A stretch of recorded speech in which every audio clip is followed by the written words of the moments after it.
तो आपने देखा कि हमारी नस्ल कहाँ से चल रही है और हमारी तरबियत कहाँ से हो रही है।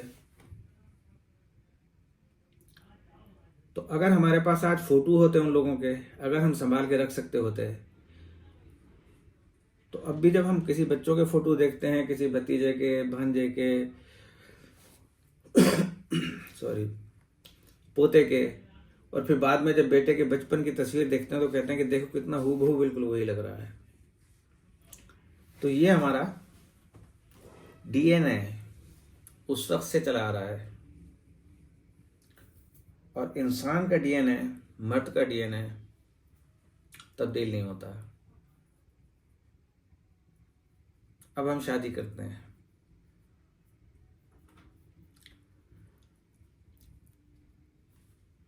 ठीक है, शादी के बाद थोड़े इख्तलाफात हो गए, तलाक हो गई।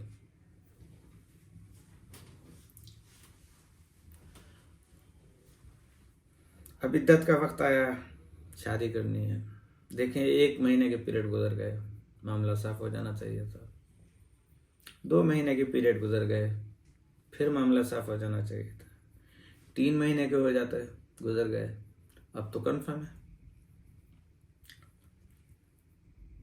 लेकिन कहीं पे 3.25 महीने है, कहीं पे 4 महीने 10 दिन और 15 दिन है। लेकिन अब जदीद तहकीक से साइंस ने ही साबित किया कि एक मुसलमान घराना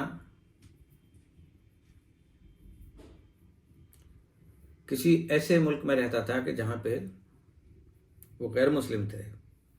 उसके शौहर का इंतकाल हो गया, वो घर पे गई उससे मिलने, तो उसने कहा कि मैं इद्दत में हूँ 4.25 महीने। उसने अपने शौहर से जाके कहा, वो साइंसदान था, और उसने कहा कि अजीब बात है मुसलमानों में कि शौहर का इंतकाल हो चुका है और 4.25 महीने तक ये इद्दत में किसी मर्द से नहीं मिलेगी।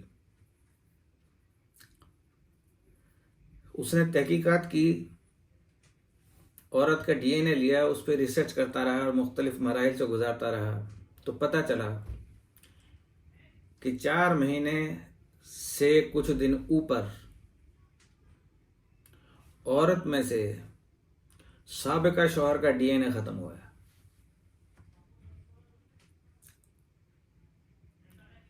जब वो डीएनए खत्म हुआ, औरत पाक हो गई।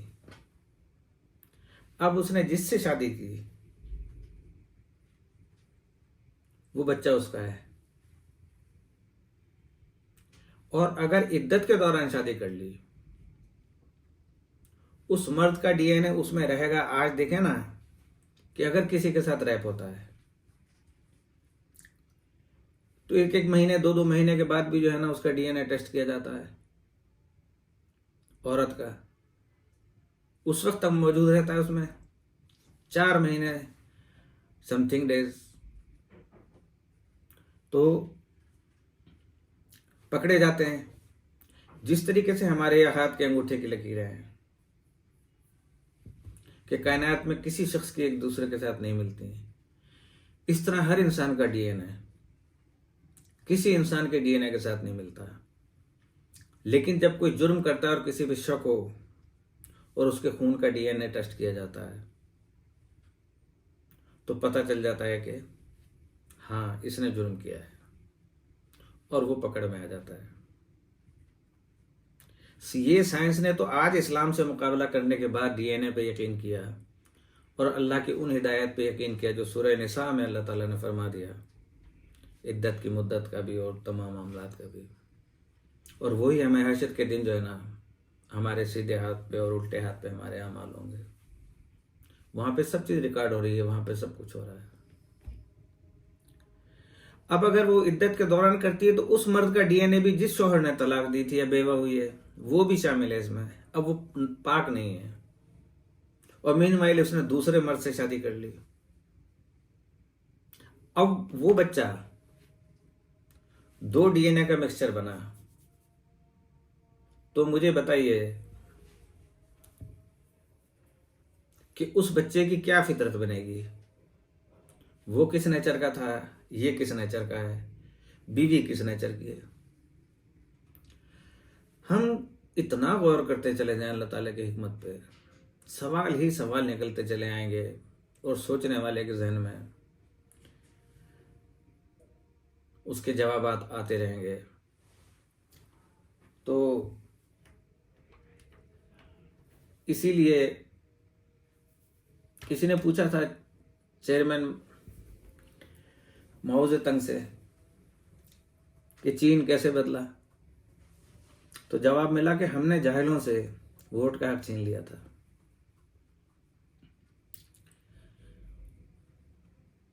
ठीक हो गया, माओ ज़ेतुंग था और उसने वोट का हक छीन लिया। हमारे यहाँ क्या लिटरेसी रेट है? 24 करोड़ की अगर आबादी को तस्वुर कर लिया जाए तो 11 या 12 करोड़ जो हैं वो वोट देने वाले लोग हैं।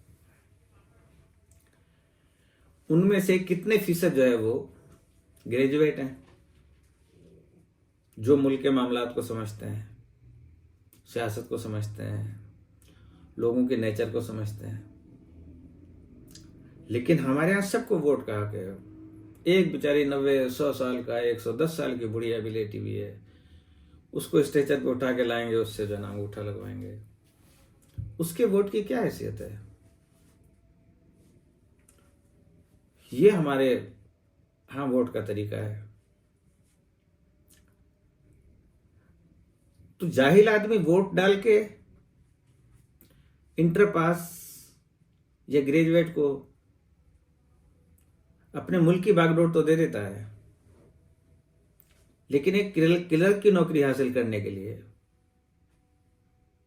या असिस्टेंट की नौकरी हासिल करने के लिए उसकी तालीम, मास्टर्स चाहिए होती है, तजर्बा चाहिए होता है। और उन पे हुक्मरानी कौन करता है?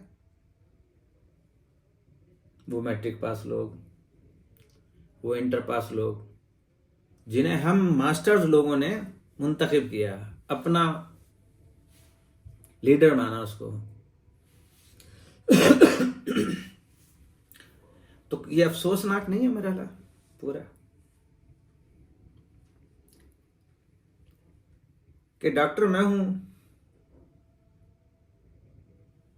वजीर सेहत जो है वो मेडिकल से ताल्लुक भी नहीं उसका। इसी तरीके से हमारे तमाम मिनिस्ट्रीज के अंदर हमारे यहाँ वोट का हक जो होना चाहिए था वो ये था कि कम से कम ग्रेजुएशन हो, उसको वोट डालने का हक हो। मुशर्रफ साहब ने ठीक है 18 साल कर गए, 22 या 24 साल को। कम से कम बच्चा इतना तो समझने के काबिल हो कि मैं अपने मुल्क के लिए क्या कर सकता हूं, और हमारे ये दीगर लोग क्या कर सकते हैं। तो अब अल्लाह ताला ने सूरह कलम में इरशाद फरमाया, नून वल कलमी वमा यस्तरून, नून वल कलमी वमा यस्तरून। नून अल्लाह ताला के मुअज्जज़ात में से एक मुअज्जा है। कसम है कलम की और उसकी कि जिसे वो लिखते हैं। तो अब मुझे बताया जाए कि अल्लाह ताला ने कलम की कसम खाई और साथ ही साथ किसी साहब ने फरमाया कि जिस आदमी को कलम की ताकत इनायत की गई है उससे ये पूछा जाएगा, जरूर पूछा जाएगा क़यामत के दिन कि इसने अपनी तहरीर किस समत में इस्तेमाल की। पावर था।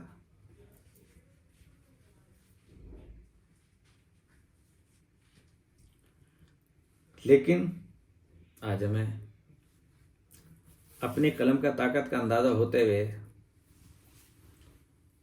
हम उसे गलत यूज कर रहे हैं। शिकवा माशरे से, शिकवा हुकूमतों से। हुकूमतें क्या हैं? हुकूमतें हम हैं, हुकूमतें आप हैं। इस पे बात चलती रहेगी, आइंदा भी गुफ्तगू होती रहेगी इंशाल्लाह। बहरहाल मैं यूनिवर्सिटी की बात कर रहा था कि हमारे बच्चे यूनिवर्सिटीज़ में मास्टर्स कर लेते हैं या ग्रेजुएशन करते हैं, उसके बाद हम उन्हें बाहर भेज देते हैं। ये मुल्क के साथ इंसाफ हो रहा है। इसलिए भेजा वहाँ पे कि हमारी कोई यूनिवर्सिटी इस कैलिबर की नहीं है कि वो पाकिस्तान में पढ़ सके। उसे बाहर भेज देते हैं कि जाओ अंग्रेज़ों के पास पढ़ो, जिसको हम बुरा कहते हैं। यूरोप बहुत बुरा है, इसराइल बहुत बुरा है, इंडिया बहुत बुरा है। और ऑपरेशन करवाने के लिए किडनी का और ये अपना लीवर का जो है इंडिया जाएंगे, इम्पोर्टेड गाड़ियों में बैठेंगे जो सब बाहर की हैं, इम्पोर्टेड चीज़ें पसंद करेंगे जो सब बाहर की हैं। गिला हुक्मरानों का नहीं, हमारी जहालतों का है कि हमने जाहिलों के हाथ में वोट का हक दे दिया, तो हमने फिर ऐसे ही चुनने हैं। तो अब बच्चों को वहां पढ़ने के लिए भेजा और कहा कि बेटे पढ़ने के बाद वहीं पे खिदमत करना उस मुल्क की, क्योंकि पाकिस्तान में अगर वो आया खिदमत करने के लिए तो यहाँ के इदारे उन्हें काम नहीं करने देंगे। एक इदारा आएगा ये भरें, एक इदारा आएगा ये भरें, इधर पैसे दें, इधर पैसे दें, इधर पैसे दें, इधर पैसे दें। इसलिए कि जो माशरा छोड़ के गए थे वहां कानून की पाबंदी करते थे, पाकिस्तान आने के बाद जो ना सिग्नल की पाबंदी भी नहीं होगी। और फिर बाद में खुद भी चले जाते हैं उन्हीं यूरोपीय ममालिक में और पाकिस्तान को खैराबाद कह देते हैं। तो बस यही दुख रहता है। अल्लाह पाक हम सबको हिदायत दे और हमारे बच्चों को भी। हम या तो वोट ना डालें, और डालें तो समझ के डालें कि ये हम अल्लाह की अमानत है, लोगों की अमानत है, वो हमारे ज़मीर की अमानत है। तो जो ज़मीर से आवाज़ आए उसके मुताबिक वोट डालें, वरना ना डालें, गुनाहगार हो जाएंगे। आखिर में मैंने आपसे वादा किया था, वादा तो खैर नहीं किया था, लेकिन मैंने कहा था कि और बातें भी चलती रहेंगी। आज मैं आपको हिकमत के हवाले से शुगर का एक नुस्खा बताने जा रहा हूँ। आपने किसी भी अच्छे पंसारी की दुकान से मगज़े करंजुआ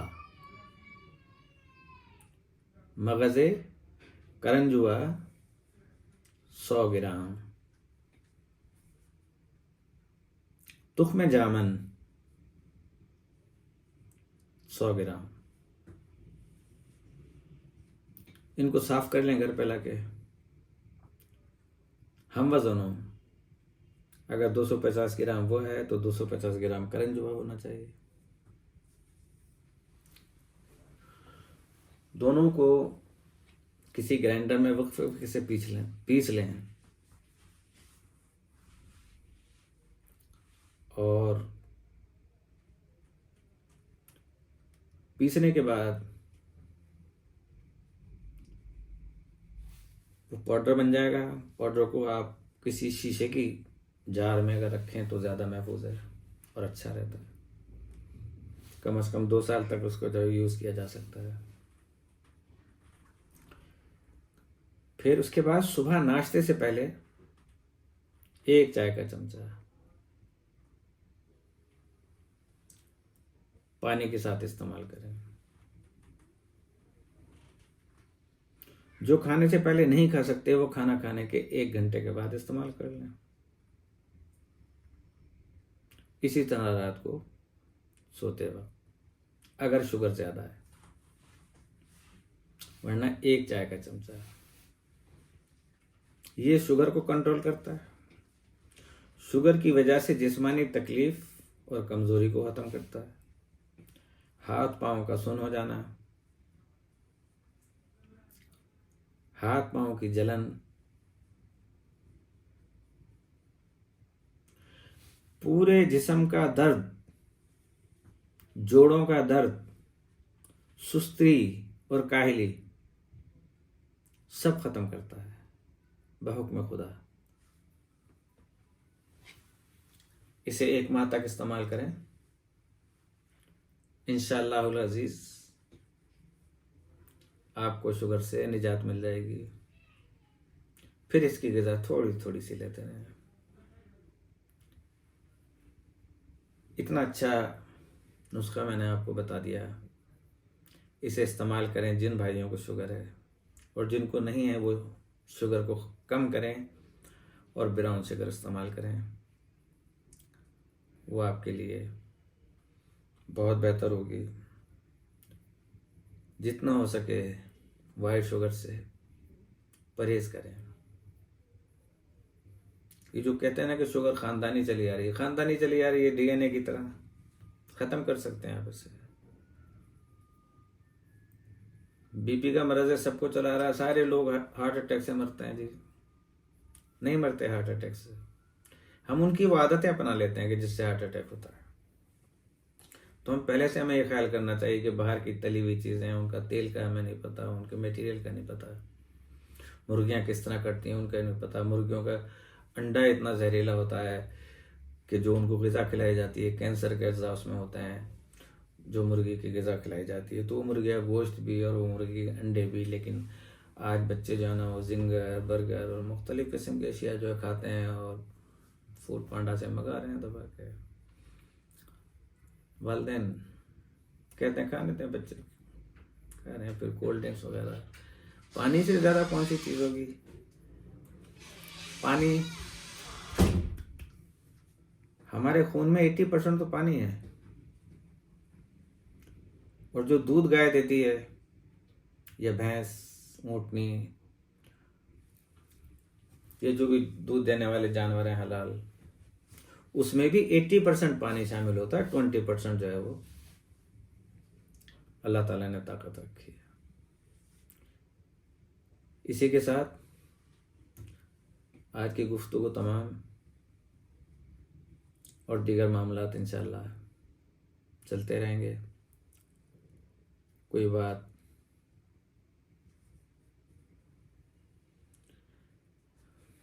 तबीयत को गिरा गुजरी हो आप लोगों की, माफ़ी का वास्तगार हूँ। इस इस्तिता के साथ कि मेरी इस्लाह फरमाते रहेंगे।